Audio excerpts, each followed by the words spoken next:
Welcome to J news. Telugu భాషకు వరం పద్మశ్రీ ఘంటసాల వెంకటేశ్వరరావు స్వరమని పలువురు వక్తలు కొనియాడారు. శ్రీకాకుళం నగరంలోని బిఆర్ అంబేద్కర్ ఆడిటోరియంలో హైదరాబాద్లో స్థిరపడిన జిల్లాకు చెందిన గాయకుడు టి శరత్ చంద్ర సారథ్యంలో ప్రముఖ పాత్రికేయ నాయకులు నల్లి ధర్మారావు అధ్యక్షతన ఘంటసాల గానామృతం పేరిట సంగీత విభావరి కార్యక్రమం నిర్వహించారు. తూర్పు కాశీక్షేత్రం ప్రథమ పీఠాధిపతి సద్గురు వరసిద్ధి వరప్రసాద్ గురూజీ పట్టాభిషేకం సత్కారం జరిగింది. అంతకుముందు ఘంటసాల గీతాలను ఆలపించారు. ఈ కార్యక్రమంలో సినీ నటులు గౌతమ్ రాజు, సంపూర్ణేష్ బాబు, కొమరన్, సుందరకాండ శ్రీనివాస్, శివపార్వతి, సంగీత దర్శకురాలు ఎంఎం శ్రీలేఖ, బాహుబలి చిత్ర రచయిత సాయి మాధవ్, నూరి నారాయణమూర్తి, రాజేంద్ర కుమార్, దర్శకుడు రాజారామన్ రెడ్డి, నిర్మాత రవిరాజ, పలువురు జర్నలిస్టులు, ఆధ్యాత్మికవేత్తలు తదితరులు పాల్గొన్నారు.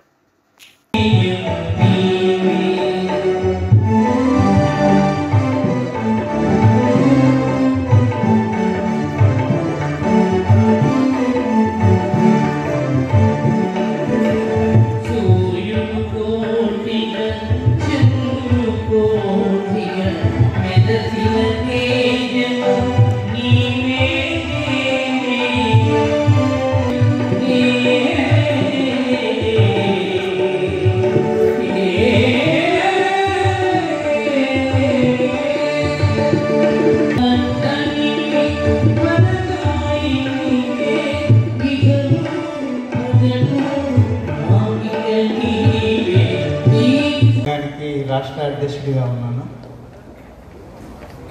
నేను కూడా పాటలు రాస్తుంటాను. గుంటూరులోని ప్రతిష్టాకరమైన గుర్రం జాషువా కళాపీఠం వాళ్ళు ఇచ్చే అవార్డు నాకు ముందు గోరింట వెంకన్న గారికి ఇస్తే, గోరింట వెంకన్న గారి తర్వాత నాకు ఇచ్చారు. నా తర్వాత సుద్దాల అసద్ తేజ్ గారికి ఇచ్చారు. సంక్షిప్తంగా నా గురించి ఇది పరిచయం.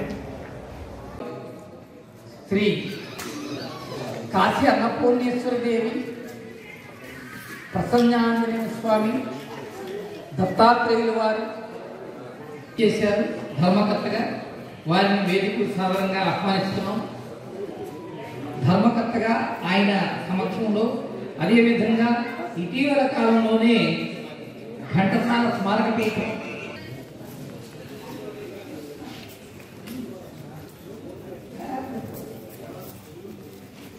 వారి సమక్షంలో, ఇక పంచాయతీ అధ్యక్షులైనటువంటి ప్రథమ పౌరులైనటువంటి సల్లా శ్రీనివాసరావు గారు, వారి అధ్యక్షత అందరూ సమక్షంలో పీఠాధిపతి గారికి ప్రథమ పీఠాధిపత్యాన్ని వహించడానికి గాయనీమణి కనక మహాలక్ష్మి అంటారు. కనక మహాలక్ష్మి గారిని కూడా వేదిక సాధారణంగా కలుస్తున్నాం.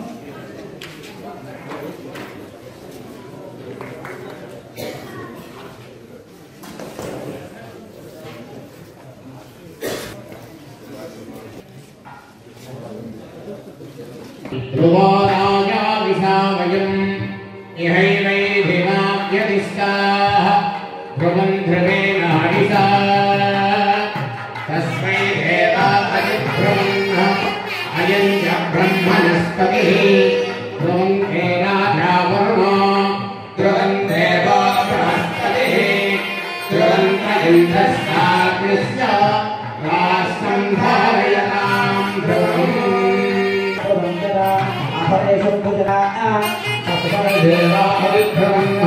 అయం బ్రహ్మస్పతిః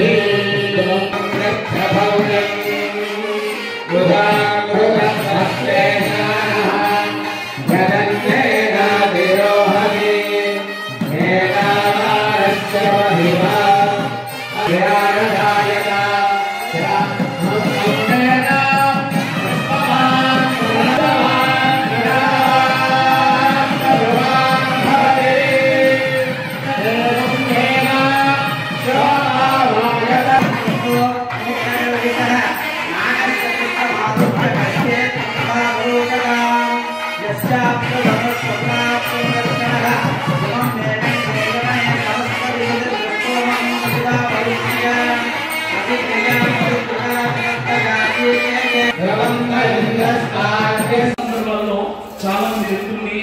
పట్టాభిషేకం తీసుకుంటుండగా మీరు చూస్తూ ఉంటారు. కానీ ఇక్కడ చాలా గొప్ప విషయం ఏంటంటే ఒక ముస్లిం మత పండితుడు, ఒక క్రైస్తవ మత పండితుడు, ఎంతో మంది పండితుల మధ్య ఈరోజు పట్టాభిషేకం జరిగిందంటే ఇది చాలా గొప్ప విషయం. మన ఉభయ రాష్ట్రాల్లో ఇలాంటి విషయం నేను ఎప్పుడు చూడలేదు. ఎందుకంటే ముఖ్యంగా మన సద్గురు వరప్రసాద్ గారు లాంటి వ్యక్తులు ఇలాంటి గొప్ప బాధ్యతల్ని వహించడం చాలా అదృష్టకరమైన విషయం. ఎందుకంటే గీతాశాస్త్రంలో ఒక శ్లోకం నాకు గుర్తొస్తుందంటే 2 శ్లోకాలు చెప్తాను. గీతాశాస్త్రం 7వ అధ్యాయం 3వ శ్లోకంలో మనుష్యానాం సహస్రేషు కచ్చిద్ధతి సిద్ధయే యతతామపి సిద్ధానాం కచ్చిన్మాం వేత్తిత్వతః. అనేక వేల మందిలో ఒకానొకడు మాత్రమే మోక్ష సిద్ధిగా యత్నించుచున్నాడు. అలాగ ప్రయత్నం చేసిన వారిలో ఒకానొకడు మాత్రమే నన్ను యథార్థముగా తెలుసుకొనగలుగుచున్నాడు. తత్వైన తచ్చవంతితే.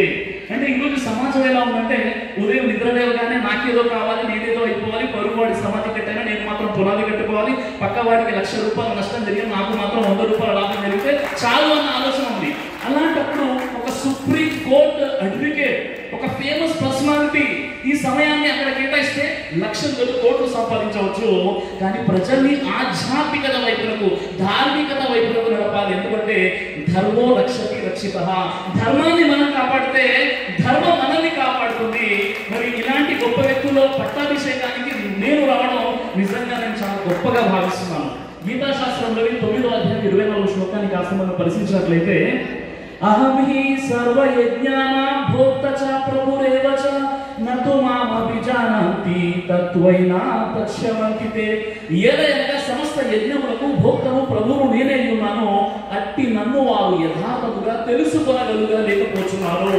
ఈరోజు యథార్థంగా తెలుసుకోవడానికి మన స్వామీజీ లాంటి వారు, ఈ విధంగా ప్రాపంచిక రాజ్యాంగాన్ని చదివినటువంటి వారు, ఉన్నత పదవులో ఉన్న వారు ముందుగా చెప్పాలండి ఆధ్యాత్మికత అంటే ఏంటో, ధార్మికత అంటే ఏంటో, దేవుని యొక్క గొప్పతనం ఏంటి. ఈ రోజు మనం పాశ్చాత్య సంస్కృతిలో కొట్టుమిట్టాడుతున్నాం, మునిగిపోతున్నాం, ఎటు చూసినా అదే కనిపిస్తుంది. అలాంటి తరుణంలో ఇలాంటి గొప్ప వ్యక్తుల అవసరం ఎంతైనా ఉంది. ఎందుకంటే గీతాశాస్త్రం ఉంటుంది తస్మాత్ శాస్త్రం ప్రమాణాంతే కార్య అకార్య వ్యవస్థితం జ్ఞాత్వా శాస్త్ర విధానోక్తం కర్మ కర్తుమిహరసి. ఓ అర్జున, నీవు చేయరాని నీవు నిర్ణయించినప్పుడు శాస్త్రం నీకు ప్రమాణమై ఉన్నది. నువ్వు ఏమి చేసిన నీ ప్రపంచంలో శాస్త్రాన్ని అనుసరించి కర్మ చేయగలుగునని గీతాశాస్త్రం అంటుంది. కానీ ఈరోజు మనిషి ఎలా ఉన్నాడు? శాంతి లేదు, సుఖం లేదు, నవ్వుతున్నట్లు నటిస్తున్నాడు కానీ మనస్ఫూర్తిగా నవ్వలేకపోతున్నాడు. ఎందుకంటే ఆధ్యాత్మికతకు మనిషి దూరం అయిపోయాడు. యశాస్త్రావితి ముట్రుచ వర్తతే కామకారతః న సిద్ధిమవాప్నోతి న సుఖం న పరాంగతి. ఎవడు శాస్త్రోక్తమకు విధిని విడిచిపెట్టి స్వీయ కోరికలచే జీవితం గడుపుతాడో అతనికి సుఖము లేదు, పురుషార్థ సిద్ధి లేదు, ఉత్తమ గతి మోక్షము లేదు అని గీతాశాస్త్రం అంటుంది. కాబట్టి ఈ రోజు నాకు చాలా అంటే చాలా సంతోషంగా ఉంది. పెద్ద పెద్ద వ్యక్తులు, పండితులు, అదేవిధంగా చాలా అన్ని రంగాలకు సంబంధించినటువంటి ప్రముఖులు ఉన్నారు ఇక్కడ. వీరి ముందు ఎక్కువ మాట్లాడితే మన ముందు కుప్పిగొంతులు వేసినట్టు ఉంటుంది. కాబట్టి ఎక్కువ నేను మాట్లాడాలనుకోలేదు. ఈ విధంగా నాకు ఎంత సంతోషంగా ఉందంటే మరి ప్రాపంచిక పనులు ఒక పెద్ద స్థాయిలో ఉన్న వారు ధార్మికంగా కూడా వారు ప్రజల్ని వారు ముందుండి నడిపించాలి. అలాంటి గొప్ప బాధ్యత ఈరోజు పీఠాధిపతిగా బాధ్యతలు స్వీకరించి ఈరోజు పట్టాభిషేకం జరిగినందుకు అందులో ఒక క్రైస్తవ పండితులు కూడా పాస్టర్ గారు వచ్చారు, నేను వచ్చాను. మరి ఈ విషయం ఏదైతే ఉందో రేపటి రోజు మసీదు గర్భగుడిలో కూడా ఇలాంటి పండితులు పిలిచి మన కార్యక్రమం చేసినట్లయితే భిన్నత్వంలో ఏకత్వం, ఇదే మన దేశ ఔన్నత్యం అని చాటి చెప్పవచ్చు. 4 మినార్కే 4 సిపాయి, హిందూ, ముస్లిం, సిక్, ఈసాయి అనేటటువంటి గొప్ప సందేశాన్ని ఈరోజు మన భారతదేశం ద్వారా పూర్తి ప్రపంచానికి మనం ఇవ్వచ్చు. పూర్తి ప్రపంచానికి మన భారతదేశానికి ఒక ఆదర్శ ఆధ్యాత్మిక కేంద్రంగా మనం తీర్చిదిద్దవచ్చు. దీనికి తొలిమెట్టు ఈ రోజు మన ప్రథమ తొలి పట్టాభిషేకం మన వరప్రసాద్ గురూజీ స్వామీజీ గారు. కాబట్టి ఈ సందర్భంగా మరొకసారి పెద్దలందరికీ కూడా నేను ధన్యవాదాలు తెలియజేస్తున్నాను. జై హింద్.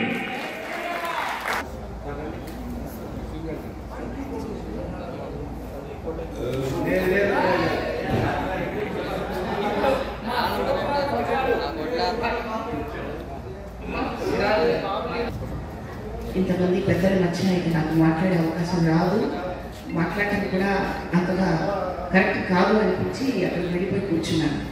కానీ శిరోజ్ గారు మాట్లాడిన తర్వాత నాకు కూడా మాట్లాడాలనిపించింది. నిజమండి, రామ్ రహీమ్ని ఒక వేదిక మీదకి తీసుకొచ్చిన వరప్రసాద్ గారికి నిజంగా చాలా చాలా ధన్యవాదాలు. రాంగ్ నహీ. నేను బాగా స్నేహితుడు. అందు భాగంగా ఏ ముహూర్తంలో నేను వరప్రసాద్ గారు గురూజీ, సుప్రీంకోర్టు అడ్వకేట్, నా ఫ్యాన్ శరత్ చంద్ర గారికి మొట్టమొదటి ఒక ప్రోగ్రామ్ ఐడియల్ గంధర్వ అన్న ప్రోగ్రాంకు మీరు గెస్ట్గా రావాలని చెప్పి కోరుతుంటే ఆయన విజయవాడలో కోర్టులో వాదించి అన్కాన్షియస్ అయిపోయారు. ఆ స్టేజ్లో మళ్ళీ నాకు ఫోన్ చేసి ఈరోజు గురువర్యులు శ్రీ శ్రీ శ్రీ వరప్రసాద్ గారికి పీఠాధిపత్యం వహించే సందర్భంలో పట్టాభిషేకం ఇంత మహత్కరమైన ఈ కార్యక్రమంలో నేను పాల్గొనడం నా అదృష్టంగా భావిస్తున్నాను. అలాగే ఈ రోజున ఎంతోమంది పరిచయం అయ్యారు. శ్రీనివాస్ గారు, సో శ్రీనివాస్ గారి పేరు వింటమే కానీ ఎప్పుడు నేను పరిచయం జరగలేదు. ఐఎమ్ వెరీ హ్యాపీ అండి. Thank you so much. అలాగే అందరూ కూడా, అలాగే శరత్ చంద్ర గారు ఈ మధ్య నాకు మలేషియాలో పరిచయం అయ్యారు. వారు ఘంటసాల గారి పాటలు అద్భుతంగా పాడతారు. నేను యూట్యూబ్లో చూడమే, బట్ స్వయంగా నేను చూశాను. అలాగే ఇవాళ కూడా రియల్లీ ఎంజాయ్డ్ ఘంటసాల గారి పాటలు. ఆయన లేకపోయినా ఆయన లేని లోటు ఆయన తీరుస్తున్నారు ఎంతమందికి. అలాగే వరప్రసాద్ గారు మనకి పరిచయం అవ్వడం అనేది ఒక గొప్ప అదృష్టం అండి. నాకు వరప్రసాద్ గారు ఎప్పటి నుంచో తెలుసు. మా చిన్నాన్న గారు వారికి పరిచయం చేశారు కొన్ని సంవత్సరాల ముందర. సో అప్పటి నుంచి కూడా నిండుకుండా తొడకదు అంటారు. అలాగే ఎదిగే కొద్దీ ఒదిగి ఉండడం అనేది ఆయనకి మాత్రమే చెల్లు. అలాగే అందరినీ ఒక తాటి మీద నడిపించడం కూడా ఆయనకి అది సాధ్యం. సో శివశక్త్యాయుక్తో యది భవతి శక్తః ప్రభవితుం నచేదేవం దేవో నఖలు కుశలః స్పందితుమపి అతస్మారాధ్య హరిహర విరించాది భిరపి ప్రణంతుం స్తోతం వా కథమకృత పుణ్య ప్రభవతి.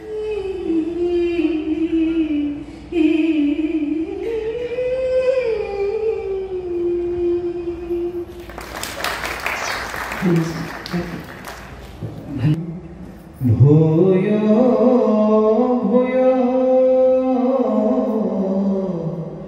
నమామ్యహం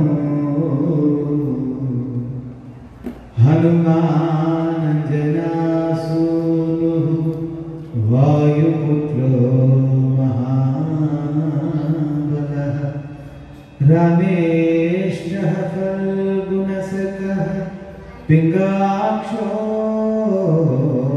వమిత విక్రమః బుధవిక్రమణశ్చైవ సీతాశోక వినాశకః లక్ష్మణ ప్రాణదాతా చ దశగ్రీవశ్చ దర్పః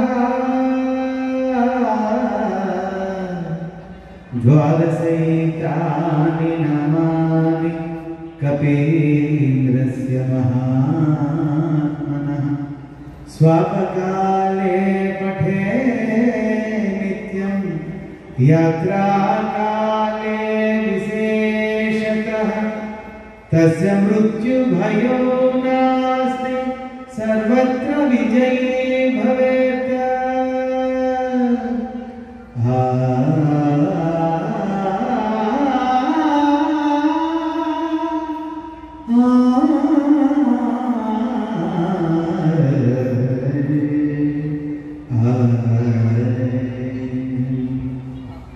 यत्र यत्र रघुनाथ कीर्तनं तत्र तत्र कृतमस्तकाञ्जलि भाष्पवारि परिपूर्णलोचनं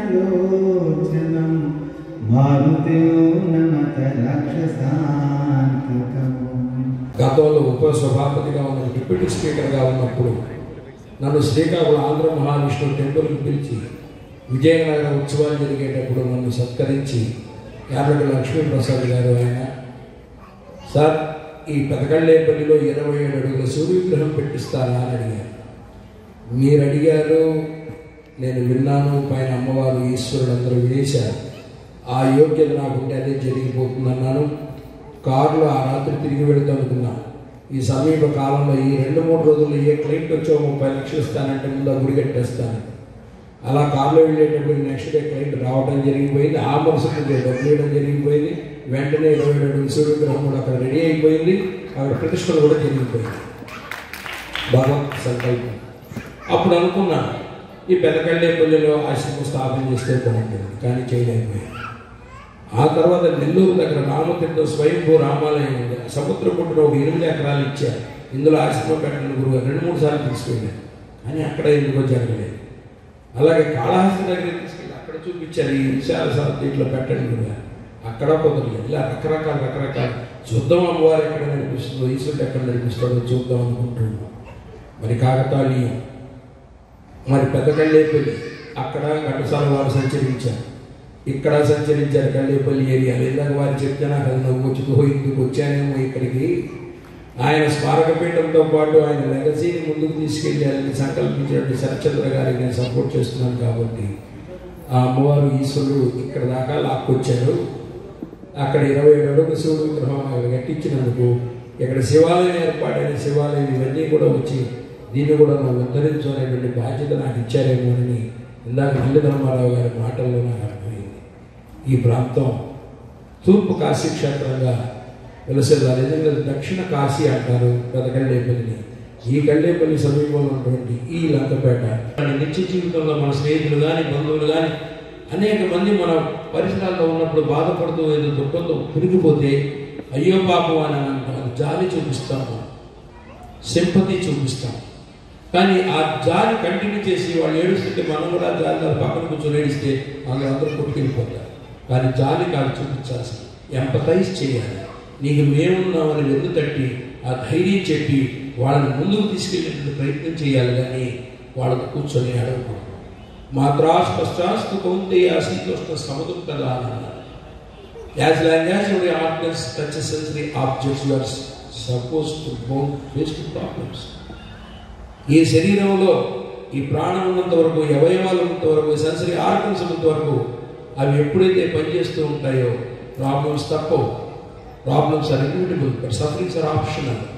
ఆ ప్రాబ్లంకి ఏడవాలా వద్దనేది మన చేతుల్లో. ఒక సముద్రంలో అలలు వచ్చిపోతూ ఉంటాయి, అలాగే జీవితంలో కూడా సమస్యలు వచ్చిపోతూ ఉంటాయి.